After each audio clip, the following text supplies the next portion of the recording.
Let's get some practice answering questions from old exam papers about true and empirical formulae. Menthol, the substance we can smell in cough drops, consists of carbon, hydrogen, and oxygen. During combustion of a 9,984 grams sample of menthol, so that's the total mass of the original compound, we get this mass of carbon dioxide and this mass of water produced. Now remember that the original compound consists of a certain mass of carbon, a certain mass of hydrogen, and a certain mass of oxygen. And the total mass of that original compound is 9,984 grams. Then this burns in oxygen to form carbon dioxide. All the carbon in the original compound ends up inside that carbon dioxide. All the hydrogen in the original compound ends in the water of the product.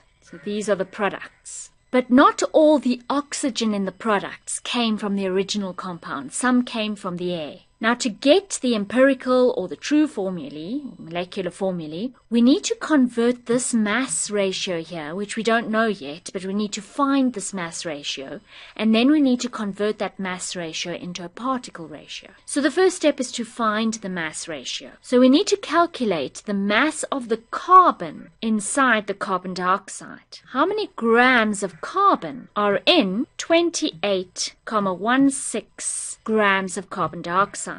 Our conversion factor must have grams carbon dioxide at the bottom, grams carbon at the top. Both top and bottom must refer to equivalent amounts. 1 mole of carbon dioxide. 1 mole of carbon dioxide has a mass of 44 grams, and the carbon in there has a mass of 12 grams. We get an answer of 7,68 grams of carbon. So the original compound contains 7,68 grams of carbon. So we need to know how many grams of hydrogen did it contain and how many grams of oxygen. So all the hydrogen ended up in the water that was produced. You can look back to the question and you will see that that was 11,520 grams of water.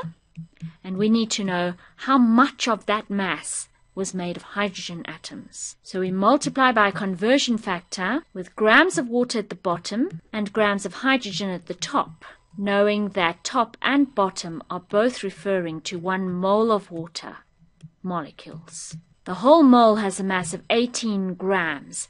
Just the hydrogen atoms within there have a mass of 2 grams. Do the calculation, you find 1,28 grams of hydrogen atoms. So we found already that the mass of carbon in there is 7,68 grams. Now we've just found that the mass of hydrogen in there is 1,28 in the original compound.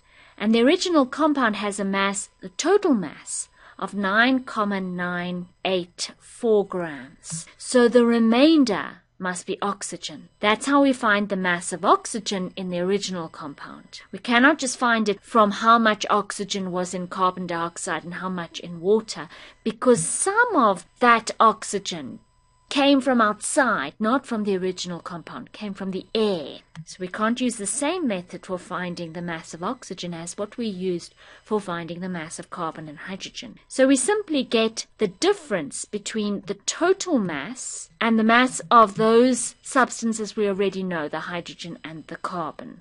So the mass of carbon minus the mass of hydrogen. So we subtract away these two masses from the total mass. The total mass, look back to the question and you will see it is 9,984 grams. The mass of carbon, look back to your previous calculation and you'll see it was 7,68 grams.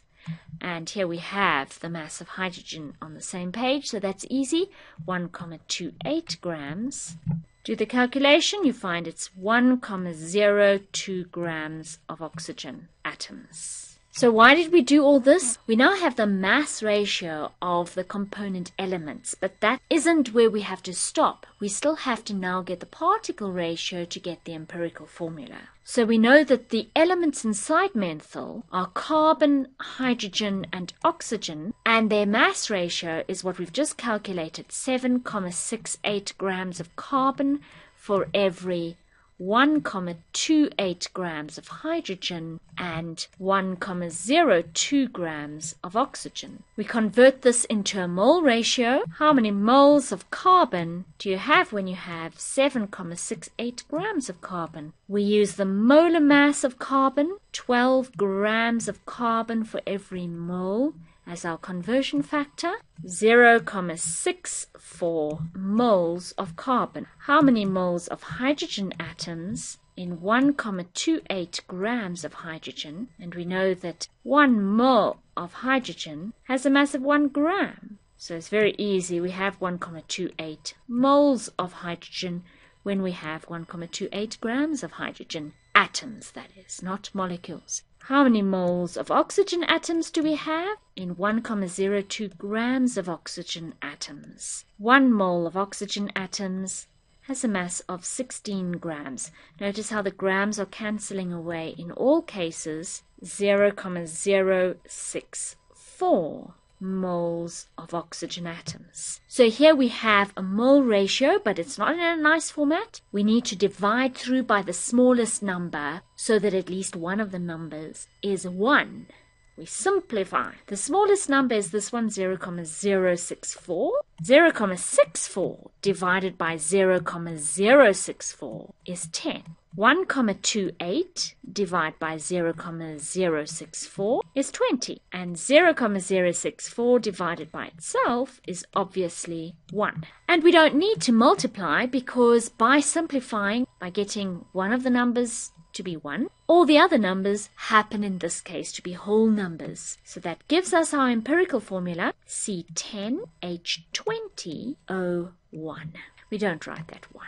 What's the simplest molar mass of that? 10 times 12 for the carbon plus 20 times 1, obviously that's 20 for the hydrogen, plus 16 times 1 for the oxygen. 120 plus 20 plus 16, 156 grams per mole is the simplest molar mass. And we see that that is also the true molar mass. When they just say the molar mass, they mean the true molar mass. So both the simplest and the true molar mass are the same value. Therefore, both the simplest and the true formulae are the same. Molecular formula is the same as true formula. So number 3 is easy. We've already found it out. It's C10H20O. That's both true and empirical formula, both molecular and simplest formula.